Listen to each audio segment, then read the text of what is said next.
রাতে আমার পাশে শুয়ে আমার স্ত্রী মিতু বলল, একটা কথা বলি মনসুর, রাগবা না তো আবার? আমি মৃদু হেসে বললাম, তোমার কোনো কথায় কখনো আমি রাগ করেছি মিতু?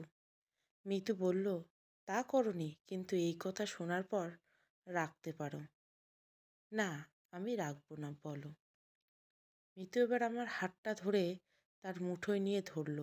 তারপর আমার কোলে তার মাথা এনে বলল, মা তো আমাদের এখানে অনেক দিন ধরে আছেন। এখন তিনি তোমার জন্য ভাইদের ঘরে থাকুক না কদিন। আমি মিতুর কথার কোনো জবাব দিলাম না।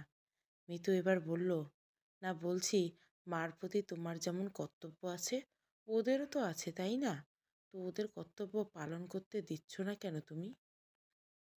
মা ওদের ওখানে থাকতে পছন্দ করেন না, আর ওরা মাকে অ্যাভয়েড করে। এটা কোন ধরনের কথা? মা কি ছোট মানুষ? আর তুমি কি কোটিপতি? যা উপার্জন করছো সব মার ওষুধপত্রে শেষ করে দিচ্ছ। আমাদের কি ফিউচার নাই নাকি? মিতুর কথা শুনে আমার প্রচণ্ড রাগ পায়, তবু চুপ করে থাকি। মিতু আবার আমার হাত ধরে শক্ত করে নাড়া দেয়, বলে, আর কতদিন এভাবে মেনিমুখো হয়ে থাকবে? মায়ের ওষুধের খরচা মেটাতে গিয়েই পরে বাজার সদাই করতে হয় বাকি। বউকে ভালো একটা শাড়ি কিনে দিতেও পারো না। আবার সন্তান নেওয়ারও নাম নেই।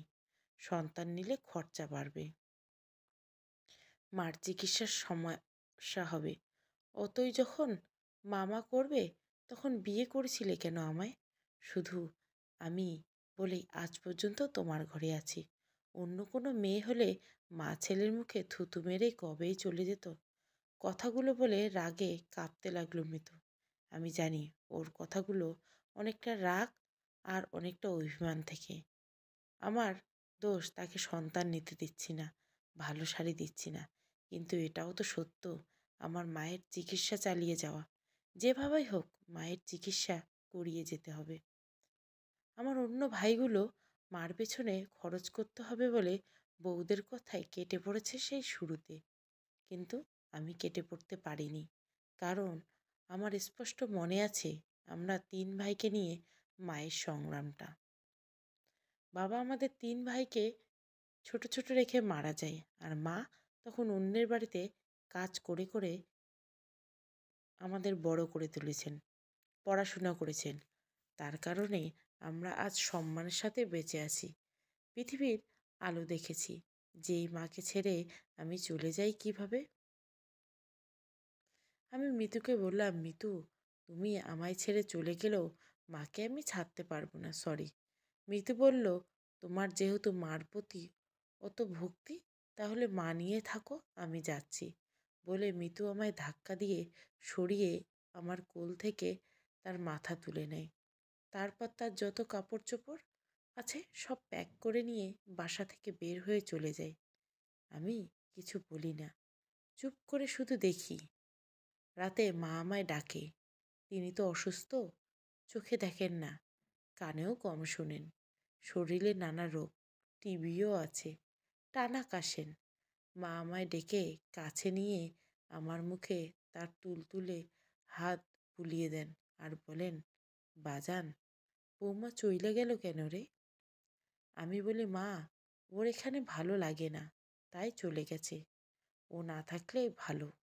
না রে মনসুর, বৌমা মনে অনেক দুঃখ। আমার পিছনে আর পয়সা খরচ করিস না বাজান। আমার তো এমনিতে মরার সময় ঘনায় আসতাছে। চিকিৎসা করলেও মরবো, না করলেও মরবো। এর চেয়ে বৌমার দিকে নজর দে, তার কথা শোন, সে যা বলে তা মাইনে নে। মার কথা শুনে আমার চোখ ভিজে ওঠে জলে। মাকে জড়িয়ে ধরে আমি হাউমাউ করে কেঁদে উঠি আর বলি, ওমা, মাগো, সারাটা জীবন কি তুমি শুধু দুঃখ করে গেলে? আমাদের সুখে রাখার জন্য এখন সব কিছু সয়ে যেতে পারো তুমি? মাও কাঁদেন, কিন্তু তার শারীরিক দুর্বলতার জন্য সেই কান্নার শব্দ হয়ে আকাশ বাতাস কাঁপাতে পারে না। কিন্তু তার চোখের জল, সেই চোখের জলের দিকে তাকালেই বুকটা ধুক করে ওঠে। এই জলের ভার যে অহুত পাহাড়ের চেয়েও বেশি। রাতে মিতুর মা ফোন দেয় আমায়, বলেন, বাবা, সব কিছু আবেগ দিয়ে হয় না। মা তো আর তোমার একার না, আরও 2 ভাই আছে তোমার। তারা না দেখলে তুমি একা দেখবা কেন তোমার মারে? আমি তার কথা শুনে চুপ হয়ে থাকি, উত্তর করি না। মিতুর মা আমায় চুপ করে থাকতে দেখে বলেন, মিতুরে কিভাবে তুমি পাঠিয়ে দিতে পারলা? তুমি কি ভাবছো মিতুর তুমি ছাড়া অন্য কোনো গতি নেই? না বাবা, এইটা ভাববা না। মিতুর চেহারা সুরত কম না, পড়াশোনা আছে, বাপের অর্থবিত্ত আছে। তারে ইচ্ছে করলে আজকে আমি আরেক বিয়ে দিতে পারি, কিন্তু দিতেছি না। এসব ঝামেলায় না যাওয়াই ভালো। মনসুর, তুমি রাতে চিন্তা করো, ভেবে দেখো কি করবা। আমি চুপচাপ এপাশ থেকে ফোন কেটে দিই। তারপর একটা দীর্ঘশ্বাস ছেড়ে দিয়ে ভাবতে থাকি, পৃথিবীতে আদৌ কোনো ভালো মানুষ আছে তো? সারা রাত আমার ঘুম হয় না। জলে জলে চোখ কেমন ঝাপসা হয়ে আসে। বারংবার কেবল মনে হতে থাকে মায়ের সেই সংগ্রামের কথা। আর ছোট ভাই ইস্তিয়াক তখন 5 বছরের মানুষ। ইস্তিয়াকের পেটে ব্যথা শুরু হয়েছে গভীর রাতে। ব্যথায় সে চিৎকার করে কাঁদছে। আম্মা তখন ভীষণ বিপদে পড়েছে। এই অত রাতে আমায় ঘুম থেকে ডেকে তুললেন তিনি। তারপর বললেন, মনসুর, তুই হারিকেন লইয়া আমার আগে হাঁটবি, আর আমি সেই আলোতে ইস্তিয়াকরে কোলে লইয়া হাঁটব। আমার মা সেদিন হাঁটতে হাঁটতে 3 মাইল পথ পাড়ি দিয়ে বাজারে গেলেন, কিন্তু কোনো দোকান তখন আর খোলা নেই। বাজারের পাহারাদারের কাছে গেলেন ডাক্তারের বাড়ির ঠিকানা জোগাড় করতে। সেই ডাক্তার বলল, আসেন, আপনারে আমি লইয়া যাই।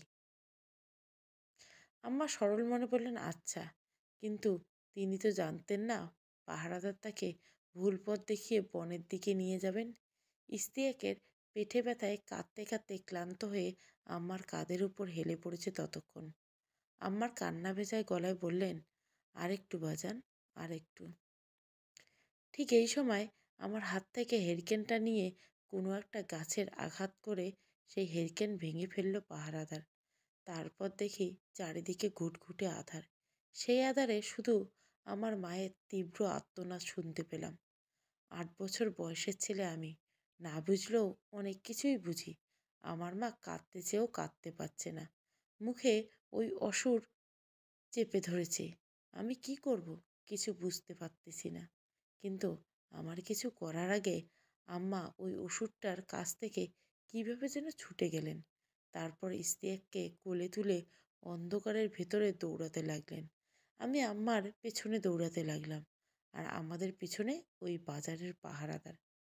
সেদিন দৌড়াতে দৌড়াতে আমরা যখন বাড়ি পর্যন্ত পৌঁছি, তখন মসজিদে ফজরের আজান হয়।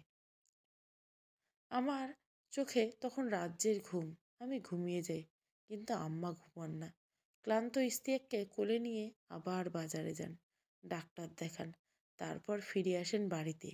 ইস্তিয়াকের পেটে ব্যথা কমার আগে ঘুম তো দূরের কথা, এক ফোঁটা জল পর্যন্ত আম্মা ছুঁয়ে দেখেননি। সেই জন্মদাত্রী মাকে আমি কি করে ভুলে যেতে পারি? ইস্তিয়াক স্বার্থপর হতে পারে, কিন্তু আমি তো পারবো না। মায়ের পায়ের নিচে যে সন্তানের বেহস্ত, কিংবা বেহস্ত না থাকলেই কি, মা নিজেই তো আডারটি বেহস্ত। সকালবেলা বিছানা ছেড়ে উঠে চুলোতে গিয়ে ভাত চড়াই, তরকারি কুটে নিজেই রান্না করি। তারপর আম্মার কাছে প্লেট ভর্তি ভাত তরকারি নিয়ে যাই। ভাত মাখিয়ে আম্মার মুখে তুলে দেই। আম্মা মুখে ভাত নিয়ে চোখ মুছেন। তারপর ভেজা গলায় বলেন, মনসুর, বউরে ফিরে নিয়ে আয় বাপ। আমি আস্তে করে বলি, আম্মা, ও নিজেই আসবে একদিন। শুধু মিতু না, আপনার ছোট ছেলে ইস্তিয়াক আর তার স্ত্রীও ফিরে আসবে। আম্মা আমার মুখের দিকে তাকান, কিছু বোধহয় বুঝতে পারেন না তিনি। আম্মাকে খাইয়ে দাইয়ে আমি বাথরুমে নিয়ে গিয়ে ফ্রেশ হয়ে আসি। তারপর অফিস যাই।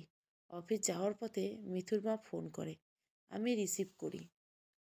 মিতুর মা বললেন, কিছু ভেবেছ বাবা? জি ভেবেছি। কি ভেবেছ? আমার মাকে যদি মিতু টলারেট করতে পারে, তবেই কেবল আমি তাকে ফিরিয়ে আসতে বলবো, অন্যথায় তার না আসাই ভালো। এটাই কি তোমার লাস্ট কথা? শুধু লাস্ট না, ফাইনাল কথা। আমার মা আমার কাছে অমূল্য ধন। আমি এই ধনকে নষ্ট করতে পারবো না। তুমি কিন্তু আবেগে পড়ে এসব বলছো। দেখো, তোমার ভাই ইস্তিয়াক তো আছে। সে 6 মাস রাখুক তোমার মাকে, বাকি 6 মাস তুমি রাখো। ইস্তিয়াক আম্মাকে তার কাছে রাখতে চায় না, ওর স্ত্রীর সমস্যা। তোমার স্ত্রী তো সমস্যা, তুমি তাহলে রাখবে কেন?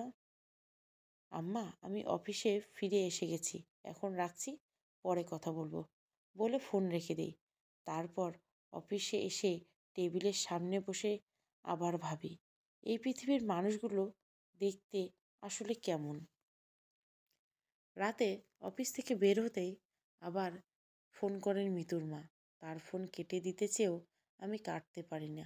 মনে হলো বড়দের সাথে এমন করাটা বেয়াদবি।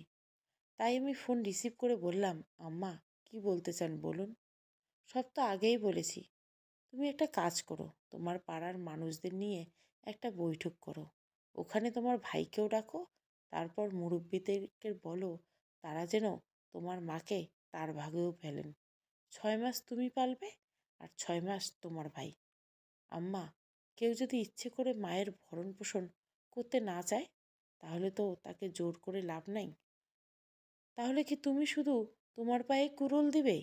নিজের সব কিছু শেষ করে ফেলবে পুরো মায়ের চিকিৎসার জন্য? মৃত্যুর মায়ের কথা শুনে আমার ভীষণ রাগ পায়। তবুও আমি হাসি, ব্যঙ্গাত্মক হাসি হেসে বলি, আম্মা, কি বোকা আপনি! নিজের বেহেস্তের অর্জনের জন্য যে মানুষ তার ধন সম্পদ খরচ করে, সে কি নিজের পায়ে কুড়োল দেয়, না সফলতা অর্জন করে? ওপাশ থেকে মৃতুর মা খানিক সময় চুপ থাকেন। তারপর বলেন, বুঝেছি, তোমায় বলে আর লাভ নেই। এখন থেকে তুমি তোমার পথ দেখবে, আর মিতুর মিতুর পথ। ভুলেও কিন্তু তুমি মিতু কিংবা আমার নাম্বারে ফোন দেওয়ার চেষ্টা করবে না। আমি বললাম, ঠিক আছে। কিন্তু মাঝরাতে আবার ফোন দেয় মিতু। বলে, সংসারটা নষ্ট করে দিচ্ছ তুমি। সংসার তুমি আর তোমার মা নষ্ট করে দিচ্ছ। আমি বুঝতে পারি না পৃথিবীর শাশুড়িগুলো এত খারাপ কেন যে। আমার মাকে তুমি খারাপ বলছো না? শুধু খারাপ বলছি না, আরও বলবো, তোমার মা একটা ডাইনি মতো সব শয়তানি বুদ্ধি নিয়েই বেড়ায় মেয়ে আর মেয়ের জামাইকে। আমি তোমার জিহ্বা ছিঁড়ে ফেলবো টান দিয়ে। আমি হাসি, হেসে বলি, ডাইনির ঘর থেকে ডাইনি হয়। ডাইনিরা জিহ্বা কেন, মানুষের গলা কাটতে পারে। তুমি কিন্তু বেশি কথা বলছো। বেশি কথা আমি বলছি না তোমরা বলছো? তোমাদের ফোনের যন্ত্রণায় আমি অতিষ্ঠ। মিতু বলল, ঠিক আছে, এই ফোন কাটছি। লাজের মেয়ে হলে আর কখনো তোকে ফোন দিব না আমি। মিতু ফোন কেটে দেয়। আমি ফোন বিছানায় রেখে দিয়ে হাসি। সকালবেলা আবার মিতুর মায়ের ফোন। আমি বলি, আপনি না বললেন আর কোনো যোগাযোগ থাকবে না আমার সাথে আপনাদের, তাহলে আবার ফোন দিয়েছেন কেন? তুমি নাকি আমায় মন্দ কথা বলেছ। উচিত কথা বলেছি। আপনি মন্দ ভাবলে আমি দুঃখিত। 2 টাকার চাকরির জন্য খুব বড় মনে করো নিজেকে। না, মায়ের পায়ের নিচ থেকে এখনো সরে যায়নি বলে গর্ব করি। বড় মনে করি নিজেকে। তুমি জানো, এক্ষুনি পুলিশ দিয়ে তোমায় ধরিয়ে নিয়ে যেতে পারি। কেন? অপরাধ কি আমার? আমার মেয়েকে যৌতুকের জন্য চাপ দিচ্ছ তুমি। মেরে তক্তা বানিয়ে তাকে বাড়িতে পাঠিয়ে দিয়েছ। যদি এটা বলি থানায় গিয়ে, তখন জানো তোমার কি হবে? আমি হা হা করে হেসে উঠি। তারপর হাসি শেষ করে বলি, আপনার ছেলেটা বিয়ে কবে জানি?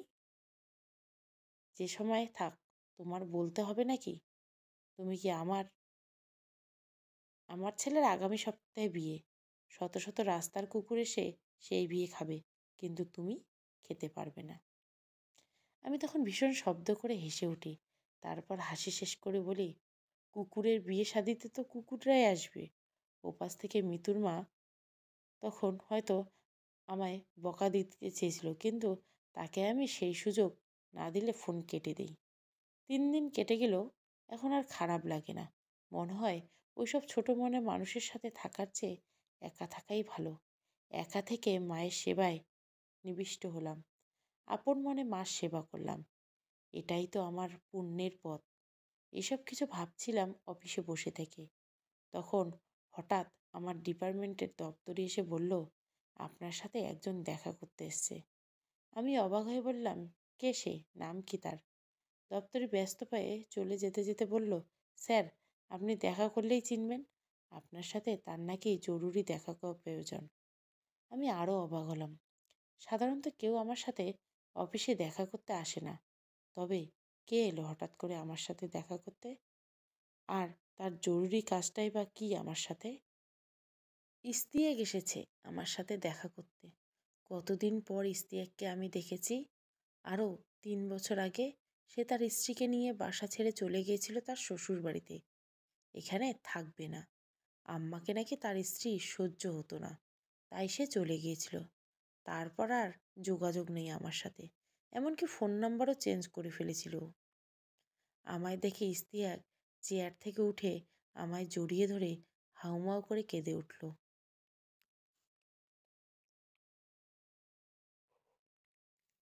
আমি অবাক হয়ে বললাম, কী রে, কী হয়েছে ইস্তিয়াক? এমন করছিস কেন? ইস্তিয়াক কাঁদতে কাঁদতে বলল, বিন্দুর ক্যান্সার হয়ে গেছে। আমি চমকে উঠে কাঁপা কাঁপা গলায় বললাম, কি বললি ইস্তিয়াক? বিন্দুর কি হয়েছে? ভাইয়া, বিন্দুকে বাঁচাতে হলে অনেক টাকার প্রয়োজন। বিন্দুর মা কিছুদিন চিকিৎসা করিয়েছে।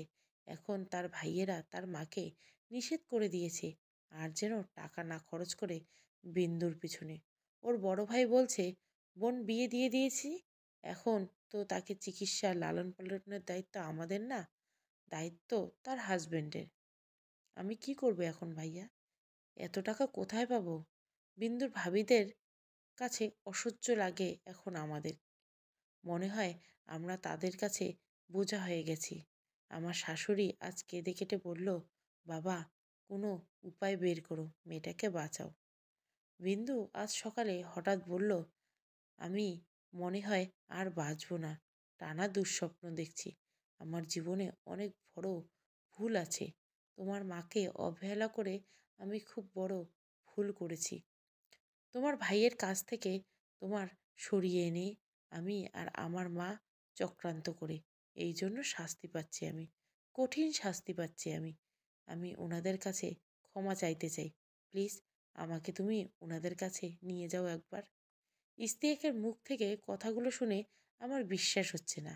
আমি কিংবা আম্মা, আমরা কেউই চাই নাই ইস্তিয়াক কিংবা তার স্ত্রী কোনো কঠিন বিপদে পড়ুক। ইস্তিয়াক তো ছোট, ও ভুল করতেই পারে। আমরা আশায় ছিলাম তার স্ত্রীর ভুল ভেঙে স্ত্রীকে সাথে নিয়ে একদিন আমাদের কাছে ফিরে আসবে, কিন্তু আমরা এমনভাবে তাদের ফেরা চাইনি। আমার চোখ থেকে আর বাধা মানছে না। টপ টপ করে চোখ থেকে জল গড়িয়ে পড়ছে গালের উপরে। এই জল আমি মুছলাম না। ইস্তিয়াক শক্ত করে বুকের সাথে জাপটে ধরলাম। তারপর কান্না ভেজা গলায় কাঁপতে কাঁপতে বললাম, বিন্দুর কিচ্ছু হবে না। প্রয়োজনে ভিটে মাটি বেছে ওর চিকিৎসা করাবো। দেখিস, ও সুস্থ হয়ে যাবে। আগের মতো হয়ে যাবে বিন্দু। ইস্তিয়াক আমার দিকে তাকায়। তার চোখ লাল টকটকে, মুখটা কেমন অসহায়ের মতো। তাকে এভাবে দেখতে আমার মোটেও ভালো লাগে না। খুব কান্না পায় ওর জন্য। খুব খুব কান্না পায়। বিন্দুকে নিয়ে পরদিন ফিরে আসে ইস্তিয়াক। বিন্দুর সুন্দর মুখটা কেমন ফ্যাকাশে বর্ণের হয়ে গেছে। চোখের নিচে গাঢ় কালি জমেছে। শরীরটা শুকিয়ে পাটকাঠি হয়ে গেছে। কি মায়া যে হয় ওকে দেখলে। ইচ্ছে করে চিৎকার করে কেঁদে উঠি। আমার তো আপন বোন নেই। ইস্তিয়াক যখন বিন্দুকে বউ করে ঘরে আনলো, তখন থেকেই আমি বোন ভাবতাম। এই বোনটার কিছু হলে আমি বাঁচব কী করে? বিন্দু এসে আম্মার পায়ে পড়ে ডুকরে কেঁদে ওঠে, ক্ষমা চায়। আম্মাও কেঁদে ওঠে ছোট বাচ্চার মতো। বিন্দুর মাথায় তিনি নরম হাত বুলিয়ে দিতে দিতে বলেন, ভয় করো না গো মা, আল্লাহ তোমায় সুস্থ কইরা দিবেন। ইস্তিয়াক এসে আম্মাকে জড়িয়ে ধরে হাউমাউ করে কেঁদে উঠে বলে, আম্মা গো, আম্মা গো, তুমি আমারে মাফ কইরা দাও। আম্মা তার ভেজা গলায় বলেন, বাজান, তুই যে ফিরে আইছিস এটাই আমার শান্তি। তোর উপরে আমার কোনো রাগ গোসা নাই। তারপর বিন্দু আমার কাছে এসে মাপ চায়। আমি ওর মাথায় হাত বুলিয়ে দেই আর শান্ত গলায় বলি, তোকে আমি সুস্থ করে তুলব বিন্দু। প্রয়োজনে সব কিছু শেষ করে দেব, তবুও তোকে সুস্থ করে তুলব। বিন্দু সুস্থ হতে পারেনি আর। বাড়ি, জমি, ভিটেমাটি কিছুই বিক্রি করার প্রয়োজন হয়নি।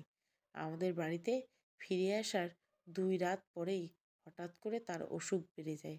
আমি দ্রুত অ্যাম্বুলেন্স ডাকি, কিন্তু অ্যাম্বুলেন্স এসে পৌঁছার আগে পৃথিবীর মায়া ছেড়ে চলে যায় বিন্দু। ইশতিয়াক কাঁদে, আমি কাঁদি, আম্মা কাঁদেন। চিৎকার করে আমরা কাঁদি। আমাদের কান্নার শব্দ আকাশ থেকে প্রতিধ্বনি হয়ে ফিরে আসে। আমরা সেই প্রতিধ্বনি শুনে আরো জোরে জোরে কাঁদতে থাকি। 1 বছর পরের কথা। মিথুর সাথে আমার কোনো যোগাযোগ নেই, কিন্তু হঠাৎ এক রাতে সে ফোন করে আমার নাম্বারে, গভীর রাতে। আমি ঘুম ভেঙে উঠে ওর নাম্বার দেখে ভীষণভাবে চমকে উঠি। তারপর তাড়াহুড়ো করে রিসিভ করতে ওপাশ থেকে কান্নার আওয়াজ পাই। আমি জিজ্ঞাসা করি, কি হলো মিতু, কি হয়েছে তোমার? মিতু কান্না ভেজা গলায় বলে, আজকে ভাইয়া আমাকে আর মাকে বাসা থেকে বের করে দিয়েছে। ভাইয়া এখন ভাবির কথাই সব করছে। শুরুতে ভাবি খুব ভালো ছিল, কিন্তু এখন তার আসল রূপ দেখাচ্ছে। ওর কথা শুনে আমার খুব দুঃখ হলো। আমি সৌম্য গলায় বললাম, মিতু, তোমরা এখন কোথায় আছো? আমাদের চাচার বাসায়। টেনশন করো না, আগামীকাল আমি এসে তোমাদের নিয়ে যাব। পরের দিন সকালবেলা আম্মার কাছে বলে আমি মিতুকে আনতে গেলাম। মিতু আমায় দেখে জড়িয়ে ধরে কাঁদতে কাঁদতে বলল, মা, আমায় মাফ করবেন তো? আমি হেসে বললাম, মায়েরা কখনো রাগ করে থাকতে পারে না। তারপর আমি মাকে বললাম, আম্মা, আপনি দ্রুত রেডি হয়ে নেন। মিতুর মা চমকে উঠে বলল, আমি কেন রেডি হব বাবা? কারণ আপনিও আমাদের বাড়ি যাবেন। এখন থেকে আপনি আমাদের বাড়িতে থাকবেন। মিতুর মা আমার কথা শুনে হাউমাউ করে কেঁদে উঠলেন। কাঁদতে কাঁদতে তিনি বললেন, বাবা, আমায় মাফ করে দাও তুমি। আসলে স্বার্থপর হয়ে কেউ কখনো ভালো থাকতে পারে না। তুমি আমার চোখ খুলে দিয়েছ। আমি এতদিনের ভুলের ভেতরে ছিলাম।